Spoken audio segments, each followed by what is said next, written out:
আসসালামু আলাইকুম ওয়া রাহমাতুল্লাহি ওয়া বারাকাতুহু। প্রিয় দেশবাসী, আপনারা গতকাল থেকে একটি নিউজ শুনতে পাচ্ছেন।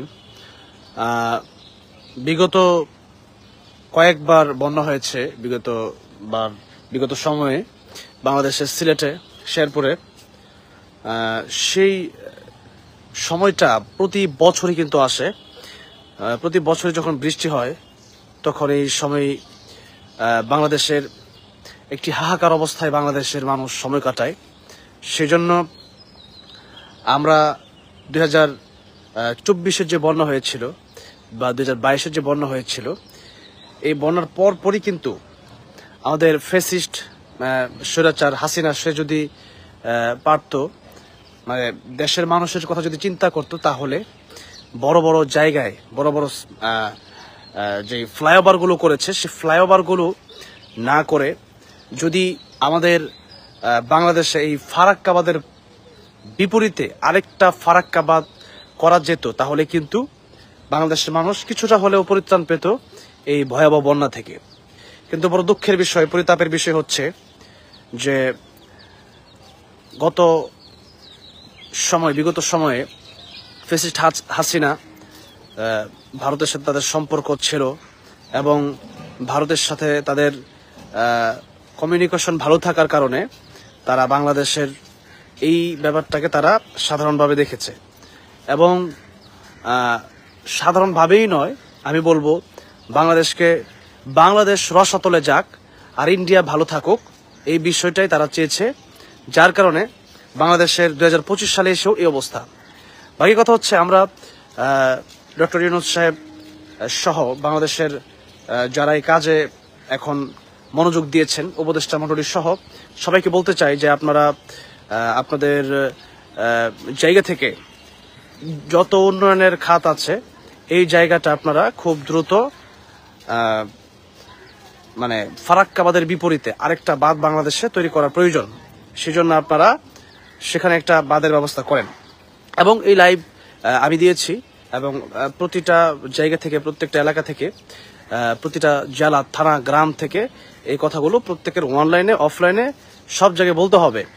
না বললে এই কাজগুলো যদি আরো কয়েক বছর লেট হয়ে যায়, তখন আমাদের বাংলাদেশের প্রচন্ড ক্ষতি হবে। প্রতি বছর যখন এই বন্যা হয়, যার এখন বৃষ্টি শুরু হয়েছে, এই বৃষ্টির সময় এই বন্যা, এগুলো আসলে আমরা যদি এরকম হয় যে বন্যা হবে আর আমরা সহযোগিতা করব, এরকম সহযোগিতার চাইতে বড় সহযোগিতা হচ্ছে যদি একেবারে বন্যাটা বন্ধ করা যায়। সেজন্য আমরা এই বিষয়ে লক্ষ্য রাখা আমাদের প্রয়োজন। এবং আরেকটা বিষয় হচ্ছে, যেহেতু এই বছরও বাঁধ তৈরি করা হয় না, একটা বাঁধ তৈরি করতে সময়ের প্রয়োজন। সেটা যদি গতবার যখন বন্যা হয়েছিল, তখন যদি এই বিষয়গুলো সবাই নজরে আনতো এবং সেই ভারতের বিপরীতে একটা অবস্থান নিত, তাহলে একটা সুন্দর জায়গায় বাংলাদেশ যেতে পারতো এবং বন্যাটা মোটামুটি বন্ধ হতো। কিন্তু যেহেতু বন্যাটা এখনো বন্ধ হবে দূরের কথা, অলরেডি 2 দিন 3 দিন বৃষ্টি আসছে। আপনারা জানেন আসাম, তারপরে মানে ভারতের বেশ কিছু জায়গা যেগুলো বাংলাদেশ, আপনারা জানেন বাংলাদেশের প্রায় তৃতীয়াংশ জায়গাটাই হচ্ছে ভারতে ঘেরা। সেজন্য তারা তাদের ভালোর জন্য তাদের সেখানেও বন্যা হয়, তো সেই বন্যার পানিগুলো বাংলাদেশে ছেড়ে দেয়।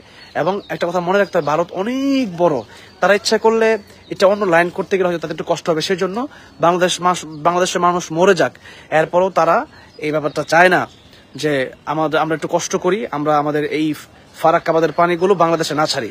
সুতরাং আমাদের সোচ্চার হতে হবে এবং আমাদের ভূমিকা রাখতে হবে। দেশের উপদেষ্টা মণ্ডলী যারা আছেন, ডক্টর ইউনূস সবাইকে এই বিষয়ে, সাংবাদিক এবং সাধারণ জনগণ সবাইকে এই ব্যাপারে এগিয়ে আসতে হবে এবং যারা এখন এই মুহূর্তে বিপদে পড়েছে তাদের পাশে আমাদের দাঁড়াতে হবে। এই কথাগুলো আজকে বলার ছিল। সেজন্যই আপনারা জানেন যে বিগত সময়গুলোতে আমরা বন্যায় মানুষের জন্য কাজ করেছি। কাজ আসলে বড়রা করবে, এখন আলহামদুলিল্লাহ শেখ আহমদুল্লাহ সাহেব সহ আর অনেক বড়রা আছেন, তারা করবে। আমরা যতটুকু পারি আমরা করবো ইনশাল্লাহ।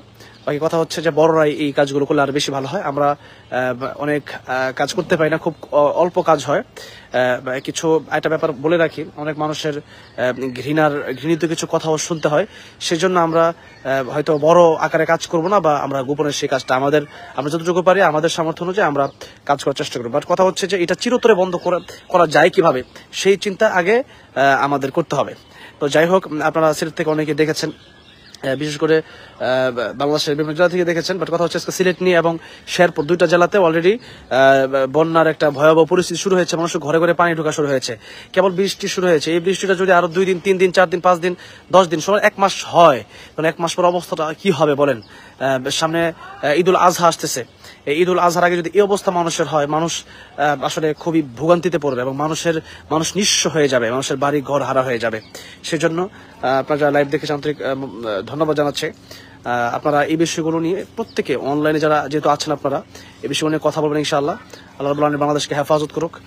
যারা বাংলাদেশের বিরোধিতা করতে চায়, যারা বাংলাদেশের ক্ষতি করতে চায়, তাদেরকে হেদায়েত দান করুক। আর যদি তারা যদি হেদায়েত না থাকে, তাদের ধ্বংস করে দেয়। তো যাই হোক, অনেক সময় লাইভে ছিলাম সকালে, আমি আমার প্রতিষ্ঠান থেকে সামনের জায়গাটা থেকে লাইভ আসছিলাম, আমি আমার প্রতিষ্ঠানের এখানে আছি। তো যাই হোক, আপনারা দোয়া করবেন বাংলাদেশের জন্য, বাংলাদেশের মানুষের জন্য। সবাই সব সময় নামাজের পরে দোয়া করবেন। আসসালামু আলাইকুম ওয়া রাহমাতুল্লাহি ওয়া বারাকাতুহু।